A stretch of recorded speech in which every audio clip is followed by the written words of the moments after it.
दोस्तों, कलयुग के अंतिम समय में जगन्नाथ धाम, द्वारिका धाम और रामेश्वरम धाम एक सुनामी के कारण समुद्र के आघोष में समा जाएंगे। और जो बद्रीनाथ धाम है वह तो पहले ही भूकंप के कारण जमीन में समा चुके होंगे। कलयुग के अंतिम समय में न केवल चारों धाम बल्कि और भी बहुत सारे देव धाम प्राकृतिक आपदाओं के कारण पूरी तरह से विलुप्त हो जाएंगे।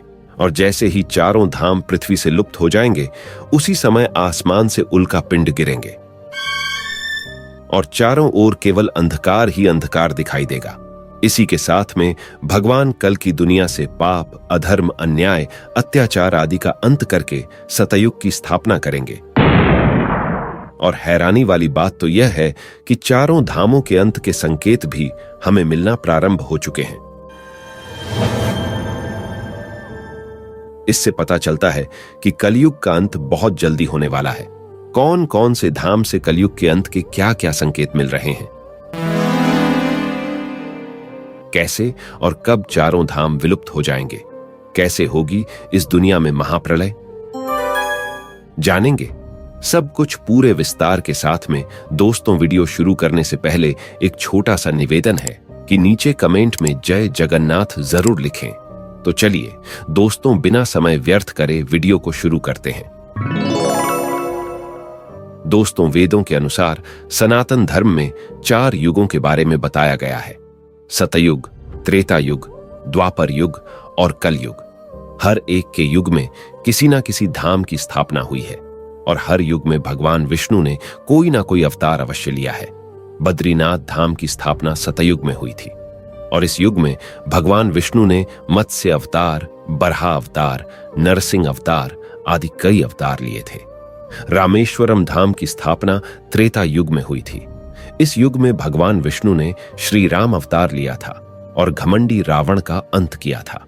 द्वारिका धाम की स्थापना द्वापर युग में हुई थी और इस युग में भगवान विष्णु ने कृष्ण अवतार लेकर कंस का अंत किया था। इसी प्रकार जगन्नाथ धाम की स्थापना कलयुग में हुई है और भगवान श्री विष्णु इस युग में कल की अवतार धारण करके कली राक्षस का अंत करेंगे और फिर से पुनः सतयुग की स्थापना करेंगे।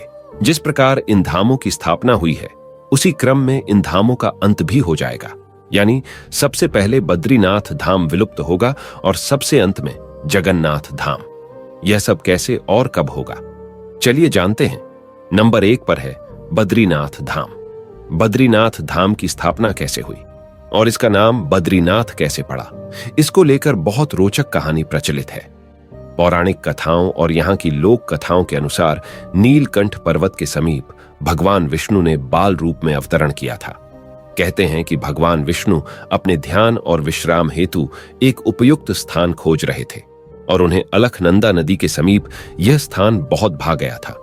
उस वक्त यह स्थान भगवान शंकर और माता पार्वती का निवास स्थान था। ऐसे में विष्णु जी को एक युक्ति सूझी।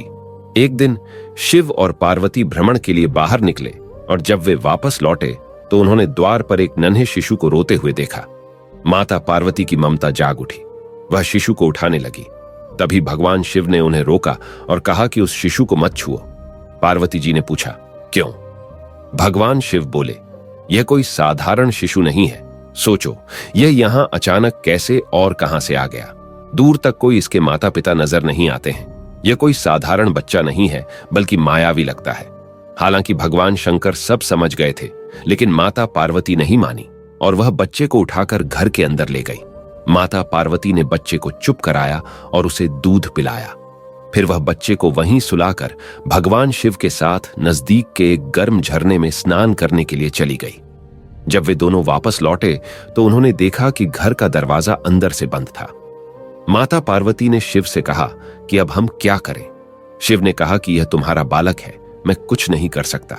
अच्छा होगा कि हम कोई नया ठिकाना ढूंढ लें, क्योंकि अब दरवाजा नहीं खुलने वाला है और मैं बलपूर्वक इस दरवाजे को नहीं खोलूंगा। कहते हैं कि शिव और पार्वती वह स्थान छोड़कर केदारेश्वर चले गए और वह बालक जो भगवान विष्णु थे वहीं पर जमे रहे। इस तरह भगवान विष्णु ने जबरन बद्रीनाथ को अपना विश्राम स्थान बना लिया। इसके बाद जब एक दिन भगवान विष्णु ध्यान योग में लीन थे तो बहुत अधिक हिमपात होने लगा। भगवान विष्णु और उनका घर बर्फ में पूरी तरह से डूबने लगा। ये देखकर माता लक्ष्मी व्याकुल हो उठी। तब उन्होंने स्वयं भगवान विष्णु के समीप खड़े होकर एक बेर यानी बद्री के वृक्ष का रूप ले लिया और समस्त हिम को अपने ऊपर सहने लगी। माता लक्ष्मी जी भगवान विष्णु को धूप, वर्षा और हिम से बचाने की कठोर तपस्या में जुट गईं। कई वर्षों के बाद जब भगवान विष्णु ने अपना तप पूर्ण किया तो देखा कि लक्ष्मी जी हिम से ढकी पड़ी हैं। तो उन्होंने माता लक्ष्मी के तप को देखकर कहा कि हे देवी, तुमने भी मेरे ही बराबर तप किया है, सो आज से इस धाम पर मुझे तुम्हारे ही साथ पूजा जाएगा। और क्योंकि तुमने मेरी रक्षा बद्री वृक्ष के रूप में की है, सो आज से मुझे बद्री के नाथ अर्थात बद्रीनाथ के नाम से जाना जाएगा। इस तरह से भगवान विष्णु का नाम बद्रीनाथ पड़ा। बद्रीनाथ के बारे में एक कहावत प्रचलित है कि जो जाए बद्री वह ना आए उदरी, अर्थात जो व्यक्ति बद्रीनाथ के दर्शन कर लेता है उसे पुनः उदर यानी गर्भ में नहीं आना पड़ता। मनुष्य को कम से कम अपने जीवन में 2 बार बद्रीनाथ के दर्शन अवश्य करना चाहिए। बद्रीनाथ की कथा के अनुसार सतयुग में देवताओं, ऋषि मुनियों एवं साधारण मनुष्यों को भी भगवान विष्णु के साक्षात दर्शन प्राप्त होते थे। इसके बाद आया त्रेता युग। इस युग में देवताओं और ऋषियों को ही दर्शन होते थे, लेकिन द्वापर युग में भगवान विलीन हो गए और इनके स्थान पर एक विग्रह प्रकट हुआ और ऋषि मुनियों और मनुष्यों को साधारण विग्रह से ही संतुष्ट होना पड़ा।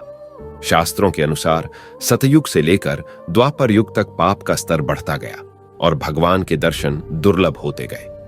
द्वापर के बाद आया कलयुग, जो वर्तमान का युग है। इसमें बद्रीनाथ धाम पूरी तरह से विलुप्त हो जाएगा और फिर भगवान के दर्शन भविष्य बद्री नामक स्थान पर होंगे।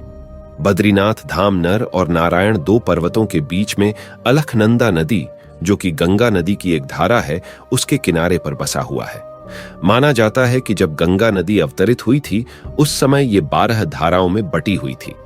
इन्हीं में से एक धारा का नाम अलखनंदा है, जिसके किनारे पर बद्रीनाथ धाम बसा हुआ है। अलकनंदा की सरचढ़नी नदी मंदाकिनी है।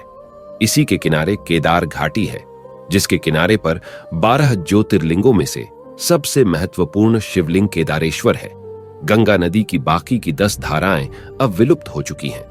धार्मिक ग्रंथों और पुराणों के अनुसार कलयुग के 5000 वर्ष बीत जाने के बाद पृथ्वी पर पाप का साम्राज्य होगा। कलयुग अपने चरम पर होगा।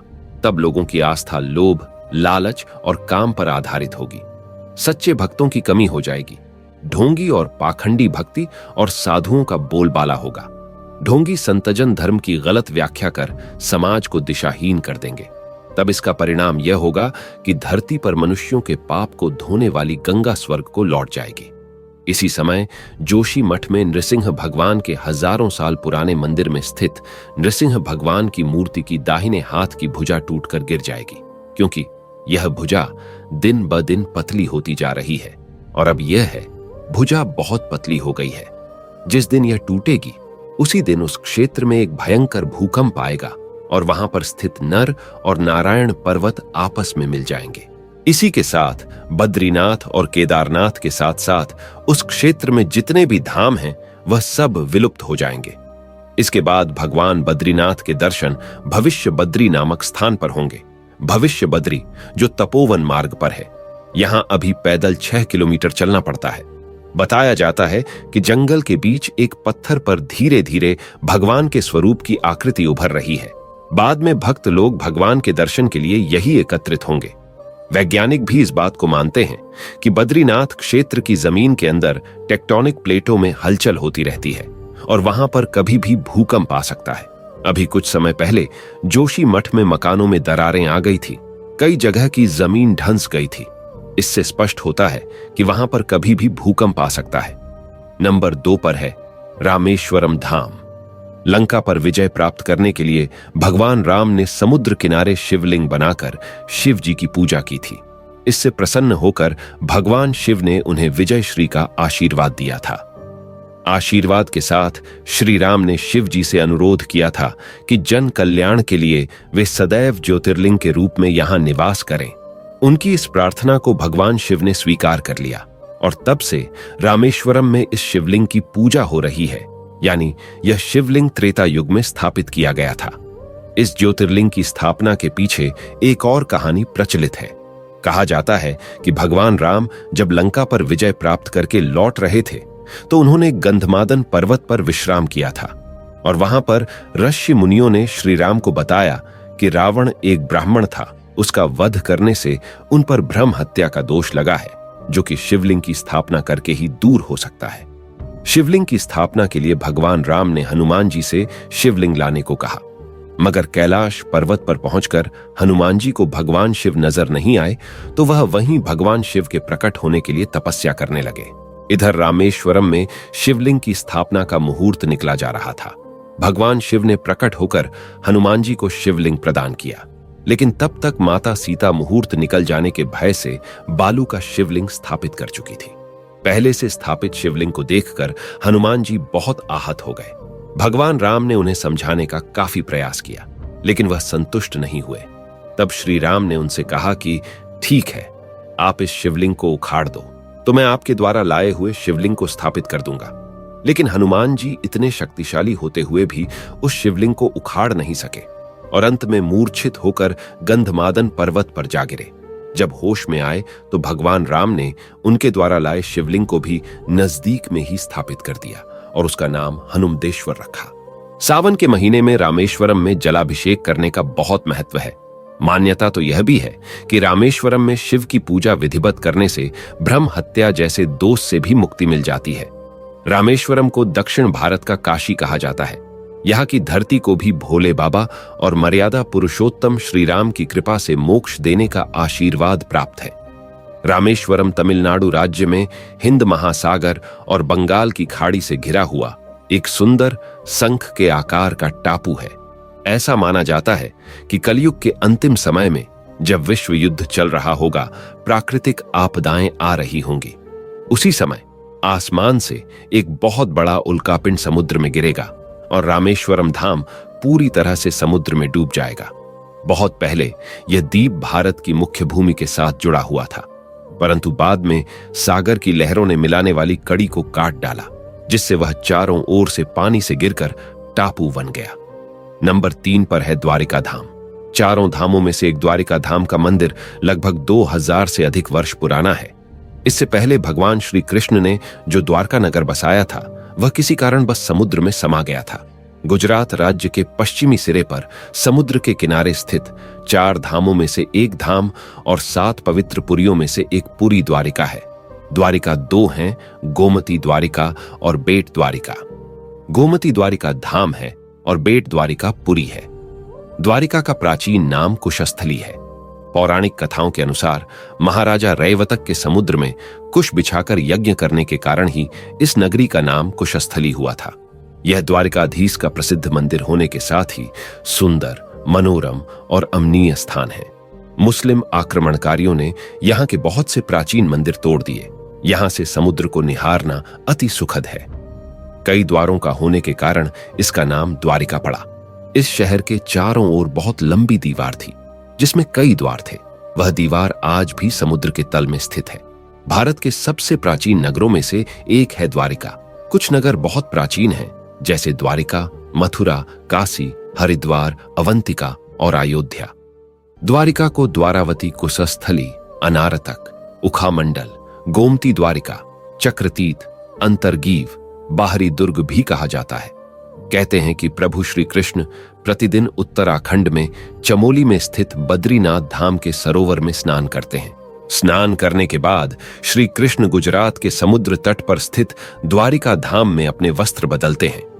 द्वारिका धाम में वस्त्र बदलने के बाद प्रभु श्री कृष्ण उड़ीसा के पुरी में स्थित जगन्नाथ धाम में भोजन करते हैं। जगन्नाथ धाम में भोजन करने के बाद प्रभु श्री कृष्ण तमिलनाडु के रामेश्वरम धाम में विश्राम करते हैं। विश्राम करने के बाद भगवान पुरी में निवास करते हैं। इस दौरान प्रभु श्री कृष्ण अपने भक्तों की सेवा भी करते हैं। जो भी भक्त सच्चे मन से उन्हें पुकारता है, वे वहां तुरंत उपस्थित हो जाते हैं। प्रभु अपने सभी प्रमुख धाम की आरती भी ग्रहण करते हैं। समय समय पर प्रभु वृंदावन के निधिवन और मधुबन में भी रास करते हैं और वहां के मंदिरों में भ्रमण भी करते हैं। कृष्ण ने राजा कंस का वध कर दिया था, तो कंस के असुर मगध पति जरासंध ने कृष्ण और यदुओं का नामो निशान मिटा देने की ठान रखी थी। वह मथुरा और यादवों पर बारंबार आक्रमण करता था। उसके कई यवनी मित्र राजा थे। अंततः यादवों की सुरक्षा को ध्यान में रखते हुए कृष्ण ने मथुरा को छोड़ने का निर्णय लिया। वर्तमान द्वारिका नगर कुशस्थली के रूप में पहले से ही विद्यमान थी। कृष्ण ने इसी उजाड़ हो चुकी नगरी को पुनः बसाया था। कृष्ण अपने 18 नए कुल बंधुओं के साथ द्वारिका आ गए। यही 36 वर्ष राज्य करने के बाद उनका देहावसान हुआ। द्वारिका के समुद्र में डूब जाने और यादव कुलों के नष्ट हो जाने के बाद कृष्ण के प्रपुत्र वज्रनाव द्वारिका के यदुवंश के अंतिम शासक थे, जो यदुओं की आपसी लड़ाई में जीवित बच गए थे। द्वारिका के समुद्र में डूबने पर अर्जुन द्वारिका गए और वज्र तथा शेष बची यादव महिलाओं को हस्तिनापुर ले गए। कृष्ण के प्रपुत्र वज्र को हस्तिनापुर में मथुरा का राजा घोषित किया गया। वज्रनाभ के नाम से ही मथुरा क्षेत्र को वज्रमंडल कहा जाता है। वैज्ञानिकों के अनुसार जब हिमयुग समाप्त हुआ तो समुद्र का जल स्तर बढ़ा और उसमें देश दुनिया के कई तटवर्ती शहर डूब गए। द्वारिका भी उन शहरों में से एक थी, लेकिन सवाल यह उठता है कि हिमयुग तो आज से 10,000 वर्ष पूर्व समाप्त हुआ था। भगवान कृष्ण ने तो नई द्वारिका का निर्माण आज से लगभग 5,300 वर्ष पूर्व किया था। तब ऐसे में इसके हिमयुग के दौरान समुद्र में डूब जाने की थ्योरी आधी ही सच लगती है। लेकिन बहुत से पुराणकारी और इतिहासकार मानते हैं कि द्वारिका को कृष्ण के देहांत के बाद जानबूझकर नष्ट किया गया था। यह वह दौर था जब यादव लोग आपस में भयंकर तरीके से लड़ रहे थे। इसके अलावा जरासंध और यवन लोग भी उनके घोर दुश्मन थे। ऐसे में द्वारिका पर समुद्र के मार्ग से भी आक्रमण हुआ और आसमानी मार्ग से भी आक्रमण किया गया।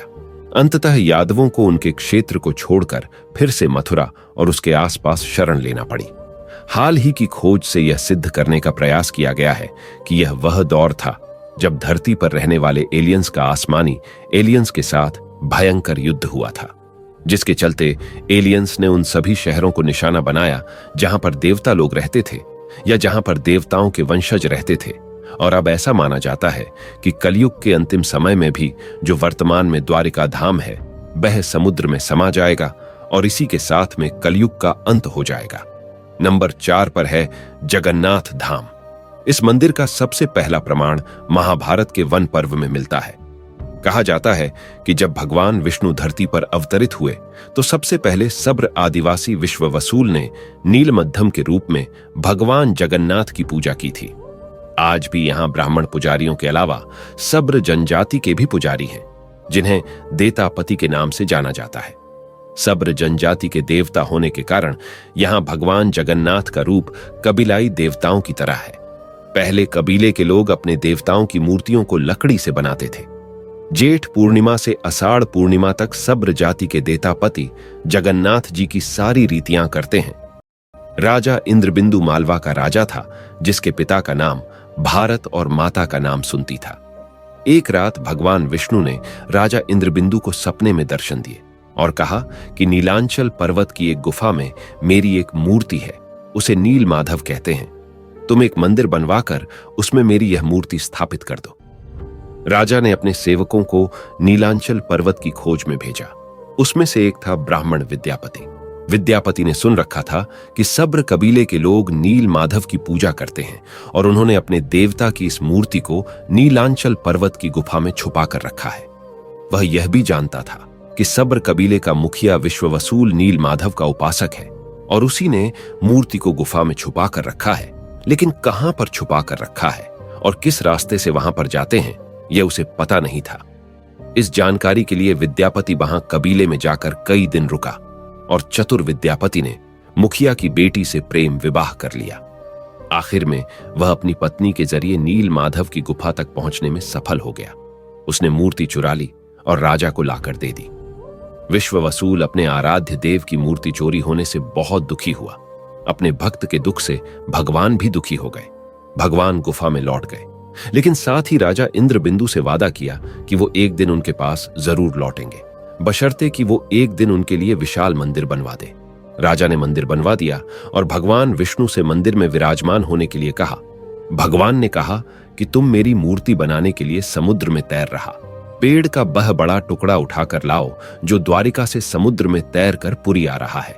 राजा के सेवकों ने उस पेड़ के टुकड़े को तो ढूंढ लिया, लेकिन सब लोग मिलकर भी उस पेड़ को उठा नहीं पाए। तब राजा को समझ आ गया कि नील माधव के अनन्य भक्त सब्र कबीले के मुखिया विश्ववसूल की ही सहायता लेना पड़ेगी। सब उस वक्त हैरान रह गए जब विश्ववसूल भारी भरकम लकड़ी को उठाकर मंदिर में ले आए। अब बारी थी लकड़ी से भगवान की मूर्ति गढ़ने की। राजा के कारीगरों ने लाख कोशिश कर ली, लेकिन कोई भी लकड़ी में एक छेनी तक भी नहीं लगा सका। तब तीनों लोक के कुशल कारीगर भगवान विश्वकर्मा एक बूढ़े व्यक्ति का रूप धरकर आए। उन्होंने राजा को कहा कि वे नील माधव की मूर्ति बना सकते हैं, लेकिन साथ ही उन्होंने अपनी शर्त भी रखी कि वे 21 दिन में मूर्ति बनाएंगे और अकेले में बनाएंगे। कोई भी उनको बनाते हुए नहीं देख सकता। उनकी शर्त मान ली गई। लोगों को आरी, छेनी, हथौड़ी की आवाजें आती रहीं, परंतु राजा इंद्रबिंदु की रानी गुमनीजा अपने आप को नहीं रोक पाई। वह दरवाजे के पास गई तो उसे कोई आवाज सुनाई नहीं दी। वह घबरा गई। उसे लगा बूढ़ा कारीगर मर गया। उसने राजा को इसकी सूचना दी। अंदर से कोई आवाज सुनाई नहीं दे रही थी, तो राजा को भी ऐसा ही लगा। सभी शर्तों और चेतावनियों को दरकिनार करते हुए राजा ने कमरे का दरवाजा खोलने का आदेश दिया। जैसे ही कमरा खोला गया तो बूढ़ा व्यक्ति गायब था। वहां 3 अधूरी मूर्तियां पड़ी मिली।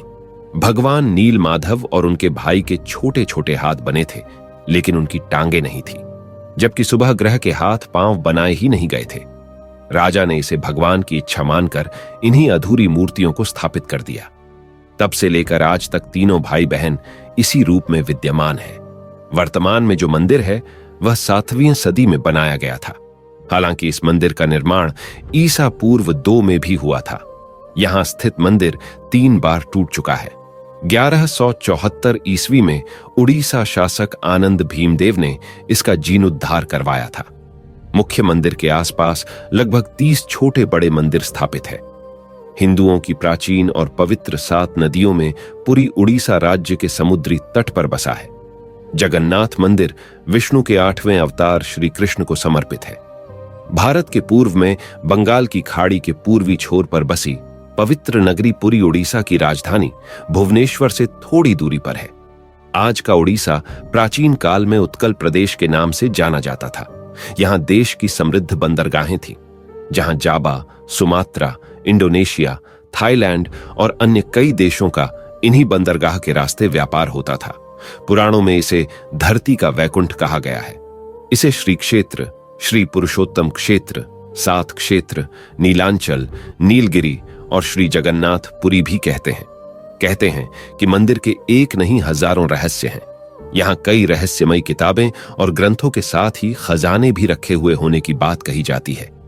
एक ऐसा भी समय था जब सैकड़ों वर्षों के लिए मंदिर रेत में दब गया था और भविष्यवाणी है कि आने वाले समय में भी ऐसा होने वाला है, अर्थात एक भयंकर सुनामी आएगी जिसके कारण जगन्नाथ धाम जलमग्न हो जाएगा।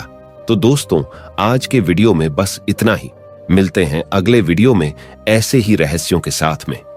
वीडियो पसंद आया हो तो कृपया वीडियो को लाइक करें और चैनल को सब्सक्राइब करके साथ में घंटी वाला बेल आइकॉन जरूर दबा दें, तभी आपको नए वीडियो का नोटिफिकेशन मिल पाएगा। कमेंट में जरूर लिखिए जय जगन्नाथ।